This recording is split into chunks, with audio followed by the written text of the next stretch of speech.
안녕하십니까. 오늘은 마태복음 13장 5절에서 6절의 말씀으로 돌밭에 떨어진 씨라는 제목으로 하나님의 말씀을 나누고자 합니다. 본 말씀은 들어는 흙이 얕은 돌밭에 떨어짐에 흙이 깊지 아니하므로 곧 싹이 나오나 해가 돋은 후에 다시 뿌리가 없으므로 말랐고, 이 말씀은 믿음이 없는 사람이 말씀을 들을 때 뿌리까지 흔들린다는 것입니다. 돌밭 같은 심령은 그 마음에 하나님을 두기가 어렵습니다. 그런 자는 하나님보다는 세상의 것을 찾는 것이 더 쉽습니다.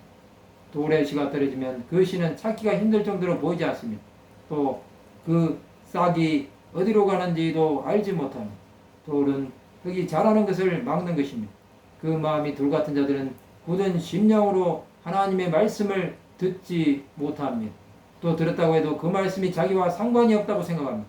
그렇기 때문에 세상에서 마음대로 사는 것입니다. 그런 자는 교회를 다니기는 해도 하나님의 말씀의 의미를 모릅니다. 또 안다고 해도 자신의 삶에 아무런 유익이 없다고 생각하는 것입니다.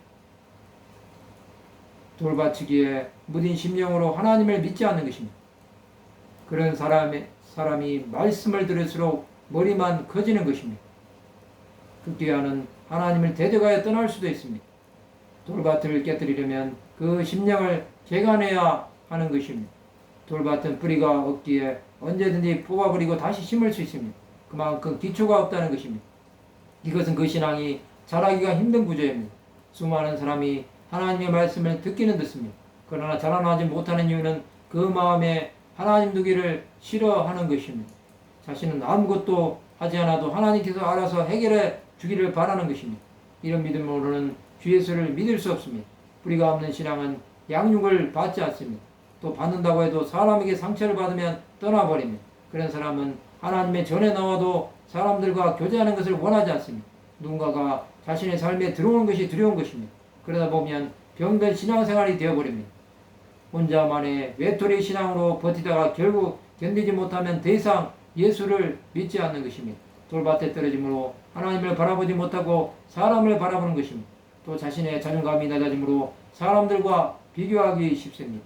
그것은 절대 하지 말아야 할 일입니다. 하나님은 사람을 존귀하게 만드셨습니다. 그러나 스스로 자기 비하를 함으로 마음의 문을 닫아버리는 것입니다. 이런 마음으로 사는 것은 괴로운 일입니다. 하나님 앞에 나오면 문제가 해결되는데 그것을 하지 못하는 것입니다. 우리는 무엇이든 주 예수 앞에 아뢰어야 합니다. 그렇지 않으면 스스로 무너져 버리는 것입니다. 그런 신앙은 더 이상 일어날 수 없습니다. 우리는 아무것도 아니라는 것을 알아야 합니다. 그래야만이 주 예수의 은혜를 입을 수 있습니다. 이제 우리의 마음을 열고 예수 그리스도를 바라보아야 합니다. 하나님은 그런 사람에게 응답해 주십니다. 말씀을 마치고자 합니다. 말씀의 뿌리가 없을지라도 예수를 의지하여 그 뿌리에 생명을 불어넣는 하나님의 백성들이 되시기를 주님의 이름으로 축원합니다.